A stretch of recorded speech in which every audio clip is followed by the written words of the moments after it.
তো hello guys, good morning. তো দেখো আজকে কিন্তু 2-3 দিন পরে আবার একটা নতুন ভিডিও নিয়ে চলে এসেছি।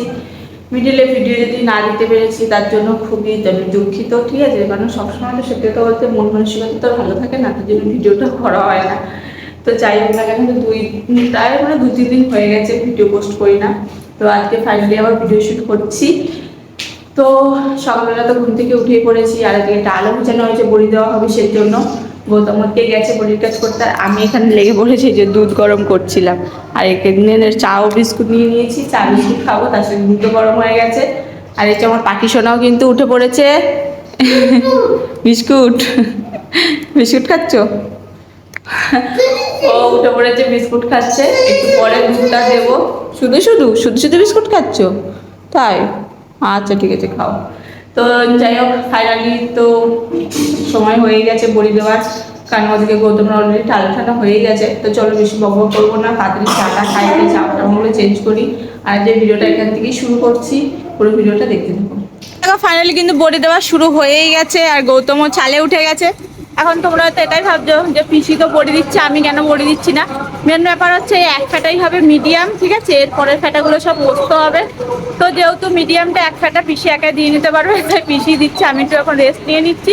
এরপরে পোস্ত যেটা হবে সেটা তো অনেক টিন হয়ে যায়, সেজন্য পোস্তটা আমি দেবো পিসির সাথে। তো গৌতমও চালে উঠে গেছে। তো চলো বেশি বক বক না করে এখন তাড়াতাড়ি করে গিয়ে পিসির যে বড়িগুলো দিয়ে টিনগুলো ঝপঝপ করে ওপরে ধরে দিই। তারপরে পোস্ত বড়ি দেওয়া শুরু হয়ে গেলে না, অনেক টিন খাওয়াতে খাওয়াতে পুরো হাঁপিয়ে যাবো, মানে প্রচুর টিন হয়ে যায়। তো চলো আগে পরিষ্কারটা সেরে নিই, তারপরে তোমার সাথে দেখা হচ্ছে।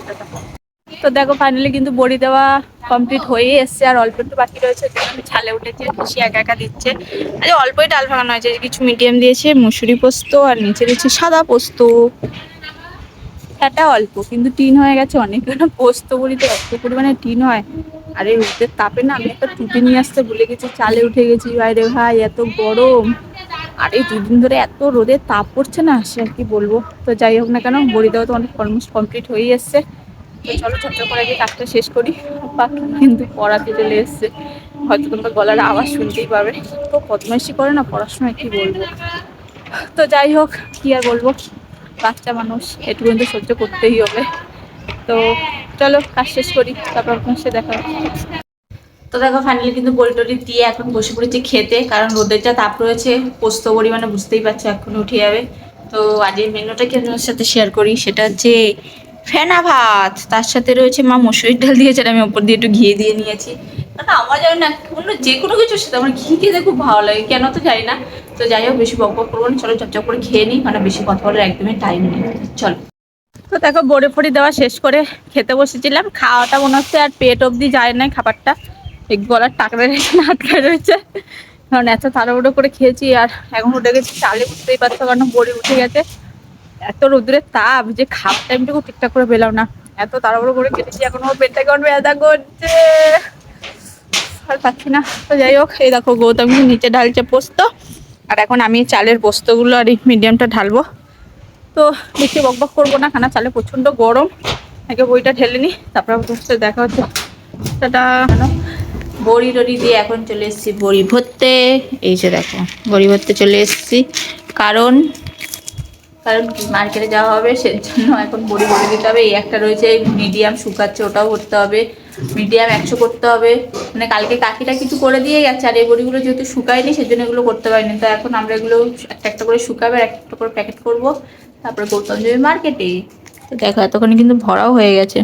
কটার সময় যাবো মার্কেটে? 1:20 ট্রেন।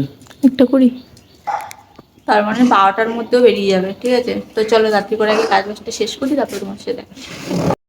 তো দেখো ফাইনালি কিন্তু এখন ভাত খেতে বসে পড়েছি, স্নান করাও হয়ে গেছে। তো আজকে দুপুরে কিন্তু একদম সিম্পল মেনু, সেটা হচ্ছে এই দেখো মা করেছে ভাত, মাছ ভাজা, আর এটা হচ্ছে কুমড়ো ডাঁটা আলু দিয়ে চিংড়ি মাছ দিয়ে একটা গামাখুন্ডি তরকারি করেছে, আর করেছে উচ্ছে ভাজা। তো দেখো ফাইনালি কিন্তু গৌতম চলে এসেছে মার্কেট থেকে, আর আসার সময় আজকে প্রচুর জিনিস নিয়ে এসেছে বাড়ির জন্য। মানে ওকে বলেছিলাম আনার জন্য, তো ও যে মনে করে করে এনেছে, এটার জন্য তো আমি খুবই খুশি হয়েছি। কিন্তু কি কি নিয়ে এসেছে সেটাকে তোমাদেরকে দেখাই। প্রথমে দেখো নিয়ে এসেছে চিকেন ফ্রাই, আর এটা বাকি খাচ্ছে সস দিয়ে মাখিয়ে মাখিয়ে। দেখো ভালো হয়েছে বাকি, টেস্টি। ও এই যে, ও বাবা, ওর তো বাইরের খাওয়ার পর পুরো মাস্টার হয়ে গেছে, আর এইসব জিনিস পেলে তো আর কোনো কথাই নেই। তো যাই হোক, চিকেন ফ্রাইটা ওকে আমি আনতে বলেছিলাম, কারণ খুব খেতে ইচ্ছা হচ্ছিলো কদিন ধরে। তো ও যে নিয়ে এসছে, মনে করে এটাই অনেক। তো আর কি কি নিয়ে এসছে সেটাও দেখাই। এই দেখো, এটার মধ্যে কিন্তু নিয়ে এসছে নিজের জন্য ইডলি আর কি বড়া। ঠিক আছে, ও শুধু আমার জন্য নিয়ে আসেনি, নিজের পছন্দের খাবারটাও নিয়ে এসছে। ও চিকেন ফ্রাই খাবে না, ওর জন্য ও ইডলি আর বড়া নিয়ে এসছে ওর জন্য, কিন্তু ওটার থেকে ভাগটা তো আমিই পাবো। আমাকে না দিয়ে ও কখনো খেতে পারে বলো, এত সুন্দর একটা বউকে রেখে দিয়ে। তো যাই হোক না কেন, তো এবারে নিচ্ছে দেখো, এখানে আম আনতে বলেছিলাম, এই সিজনের প্রথম আম। ও মাই গড, এগুলো হচ্ছে, এগুলো কি আম বলো তো? ওই যে ইয়ে কি বলো ওটাকে, সিঁদুর টোকা, সিঁদুর টোকা। সিঁদুর টোকা না, এসে কি আমাকে বললো তো, এসে কি রাঙা আম। ওই তো সিঁদুর টোকা আম। আমার মা বাড়িতে এই গাছ রয়েছে এই আমের। আর এটা হচ্ছে ফজলি আম। ফজলি, দেখা যাবে ফজলিটা। সিঁদুর টোকা আম যে মিষ্টি হবে এটুকু কিন্তু পুরো গ্যারান্টি, কারণ ওই সিঁদুর টোকার গাছের আম আমার মামা বাড়িতেই রয়েছে। তো ওই বাড়ির থেকে প্রত্যেক বছর নিয়ে আসি, খাওয়া হয়, কিন্তু এখনো পর্যন্ত যেহেতু যাইনি, মা যাবে হয়তো কিছুদিন পর, এখন আম সেরকম পাকেনি। আর কি নিয়ে এসছো ওটার মধ্যে? এটার মধ্যে কলা, মা আনতে বলেছিল কলা। কলা, এই যে কাঁঠালি কলা। যেহেতু দুধ টুধ খাওয়া হয়, দুধ দিয়ে রুটি দিয়ে সব কিছু দিয়ে কলা আমরা খেয়ে নিই, আমাদের কোনো সমস্যা হয় না ভাত দিয়ে। তো যাই হোক না কেন, এই হচ্ছে আজকের মেনু। রাত্রিবেলার খাওয়া তো চলেই এসছে, এখন খাবো দাবো, তারপরে যাবো রুটি করতে। এখনো রুটি করিনি, কারণ পাখিকে পড়াচ্ছিলাম, পড়াতে পড়াতে ও চলে এসছে। তো পাখি এখন এক্সাইটেড হয়ে গেছে, তাই খেতে বসে গেছে। তো যাই হোক, আজকের ভিডিওটা এখানেই শেষ করলাম। কেমন লাগলো সেটা অবশ্যই কমেন্ট করে বলো।